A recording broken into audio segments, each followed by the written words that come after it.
नमस्कार विद्यार्थी मित्रांनो, ह्या व्हिडिओमध्ये आपण सुमतीबाई शहा आयुर्वेदिक मेडिकल कॉलेज पुणे जे की BAMSचं एक टॉप लेवलचं महाराष्ट्रामधील पुणे शहरात स्थित हडपसरमध्ये एक चांगल्यातलं चांगलं प्रायव्हेट BAMS कॉलेज आहे। ह्या कॉलेजमध्ये आपल्याला स्कॉलरशिपही अवेलेबल आहे। आता ह्या व्हिडिओमध्ये आपण कॉलेजचा कट ऑफ, त्यानंतर कॉलेजची फीज किती असेल पर इयर, त्याचबरोबर जे वार्षिक फी आपल्याला ह्या कॉलेजमध्ये किती जाईल याचा विचार आपण ह्या व्हिडिओमध्ये करणार आहोत। त्याचबरोबर हॉस्टेल असेल, मेस फीज किती असेल याचाही विचार केला जाईल। आता हडपसरमध्ये मेन एरियामध्ये पुण्यातील ह्या कॉलेजचं लोकेशन आहे। आता टॉप BAMS कॉलेज असल्यामुळे थोडा कट ऑफ या कॉलेजचा जास्तच जातो, पण महाराष्ट्रातील प्रायव्हेट BAMS कॉलेजमध्ये हे एक टॉप लेवलचं कॉलेज आहे। ह्या कॉलेजमध्ये स्कॉलरशिपही मिळते। आपली कॅटेगरी जी असेल त्यानुसार ह्या कॉलेजेसमध्ये कॅटेगरी ही अवेलेबल आहे।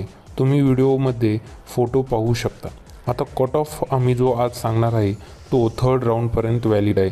थर्ड राऊंडनंतर अजूनही कट ऑफ 20-25 मार्क्सनी कमीही गेलता किंवा सीट्स वॅकंट राहिल्या तर त्यापेक्षाही कमी कट ऑफ जातो। थर्ड राऊंडनंतर अजून खूप कमी कट ऑफ गेलता, परंतु आपण मॅक्झिमम जे सीट्स फिलअप केले जातात त्या थर्ड राऊंडमध्ये केले जात असल्याने थर्ड राऊंडचा कट ऑफ ह्या व्हिडिओमध्ये आपण सांगत आहोत। तर चला व्हिडिओला सुरुवात करू। ओपन कॅटेगरीसाठी 485 मार्क्स एवढा कट ऑफ हा थर्ड राऊंडसाठी गेलता। त्यानंतर जर आपण विचार केला OBC कॅटेगरीसाठी, तर OBC कॅटेगरीसाठी सेकंड राऊंडमध्ये 491 मार्क्स एवढा कट ऑफ गेलता। तर OBCमध्ये जर आपण थर्ड राऊंडचा विचार केला, आता ओपनचा तर 485 हा थर्ड राऊंडसाठी कट ऑफ गेलता, परंतु OBCचा 491 मार्क्स हे सेकंड राऊंडचा कट ऑफ व थर्ड राऊंडचा कट ऑफ ही 484 एवढा गेलता। तर ओपन OBCचा कट ऑफ सिमिलर होता थर्ड राऊंडपर्यंत। थर्ड राऊंडनंतर अजूनही कट ऑफ कमी झालता।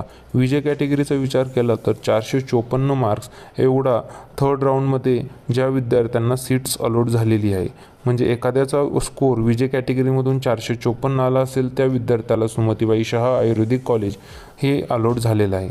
आता आपण NT1 कॅटेगरीचा विचार केला तर 433 मार्क्स NT1 कॅटेगरीचा 433 नंतर NT2 कॅटेगरीचा 479 मार्क्स थोडा हाय गेलता NT2 कॅटेगरीचा कट ऑफ। त्यानंतर NT3 कॅटेगरीचा विचार केला तर 472 मार्क्स एवढा NT3 कॅटेगरीचा विचार कट ऑफ गेलता। आता आपण SC व ST कॅटेगरीचं पाहू। SC कॅटेगरीसाठी 428 मार्क्स टॉप लेवलचं कॉलेज असल्यामुळे कट ऑफ थोडा हायच जातो। ST कॅटेगरीचा कट ऑफ 318 मार्क्स। आता SC व ST कॅटेगरीला तसं पण ह्या कॉलेजमध्ये काहीच फीज नसते, पूर्ण स्कॉलरशिप ही गव्हर्नमेंटकडून येत असल्यामुळे ह्या कॉलेजचा SC व STचाही कट ऑफ हाय जातो गव्हर्नमेंट कॉलेजेसपेक्षा।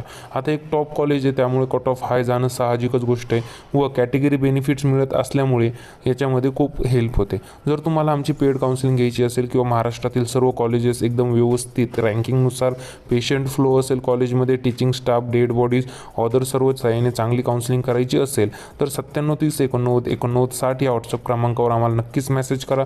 आमचे टीम मेंबर्स तुमची हेल्प करतील। खूप आपण लो फीस ठेवलेली आहे काउन्सिलिंगची, जी की 4200 रुपये स्टेटसाठी व 6000 रुपये स्टेट प्लस AIQची फी आपण इथे ठेवलेली आहे। व त्याचबरोबर या कॉलेजचा फीसचा विचार केला, कॉलेजची फी साधारण 1,78,000 रुपये आहे। त्याच्यामध्ये तुमच्या कॅटेगरीनुसार तुम्हाला स्कॉलरशिप मिळते। जर ओपन कॅटेगरी असेल आणि 8 लाखापेक्षा कमी इन्कम असेल तर 50% स्कॉलरशिप, OBCसाठी 50% स्कॉलरशिप, विजय NT1 NT2 NT3 आणि SCसाठी 90% स्कॉलरशिप आणि ST कॅटेगरीसाठी 100% स्कॉलरशिप। आता साधारण 42,000 रुपयाच्या इतके हॉस्टेलची फी या कॉलेजमध्ये आहे। जर तुम्हाला पेड काउन्सिलिंग घ्यायची असेल तर आमच्या व्हॉट्सअप क्रमांकावर नक्कीच मेसेज करा पेड काउन्सिलिंग म्हणून। चला भेटूया दुसऱ्या व्हिडिओमध्ये। Thank you for watching our video.